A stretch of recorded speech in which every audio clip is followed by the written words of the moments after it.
അങ്ങനെ ജോർജ് കുട്ടിയുടെ മൂന്നാം വരവും കണ്ടു. ഇത്തവണ പോത്തൻകോട് HKയിലാണ് നമ്മൾ ദൃശ്യം 3 കാണാൻ പോയത്. ഇവിടത്തേത് അത്യാവശ്യത്തിന് വലിപ്പമൊക്കെ ഉള്ള ഒരു സ്ക്രീനാണ്. ചെറിയൊരു ഹാളാണെങ്കിലും ഇവിടുത്തെ സറൗണ്ട് സൗണ്ട് സിസ്റ്റമായിട്ട് കൊടുത്തിരിക്കുന്നത് ഡോൾബി അറ്റ്മോസ് ആണ്. ഇവിടെ സിനിമകളൊക്കെ ഡിസ്ട്രിബ്യൂട്ട് ചെയ്യുന്നത് ക്യൂബ് ആണ്. ഞാൻ സിനിമയ്ക്ക് പോകാൻ വിളിച്ചപ്പോ ഇറങ്ങാൻ താമസിച്ചതിന് വഴക്കൊടുത്തതിന്റെ പിണക്കമാണ് കേട്ടോ പുള്ളിക്കാരുടെ മുഖത്ത്. ഇനി നമുക്ക് സിനിമയിലേക്ക് തിരിച്ചു വരാം. ദൃശ്യം സീരീസിലെ മൂന്നാമത്തെ സിനിമയാണ് ദൃശ്യം 3. മുൻപത്തെ 2 ഭാഗങ്ങളിലെയും പല സീനുകളും കാണിച്ചുകൊണ്ടാണ് സിനിമ തുടങ്ങുന്നത്.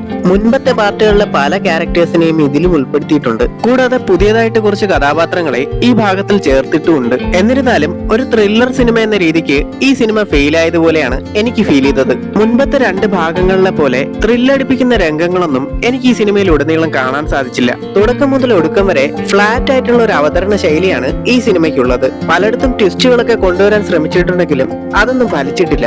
ഇതെന്റെ വ്യക്തിപരമായിട്ടുള്ള അഭിപ്രായമാണ് കേട്ടോ. അമിത പ്രതീക്ഷയിൽ ഈ സിനിമ കാണരുതെന്ന് നേരത്തെ തന്നെ ജീത്തു ജോസഫ് പറഞ്ഞിട്ടുണ്ടായിരുന്നല്ലോ. വൺ ടൈം വാച്ചബിൾ ആയിട്ടുള്ള നല്ലൊരു മൂവിയാണ് ദൃശ്യം 3. 4ാം ഭാഗത്തിന്റെ ഒരു ഹിന്റ് ഇട്ടുകൊണ്ടാണ് സിനിമ അവസാനിക്കുന്നത്. അപ്പൊ എന്തായാലും വീഡിയോ ഇന്നത്തേക്ക് ഇവിടെ വൈൻഡപ്പ് ചെയ്യാണ്. മറ്റൊരു അവസരത്തിൽ വീണ്ടും കാണാമെന്ന പ്രതീക്ഷയോടെ നിർത്തുന്നു.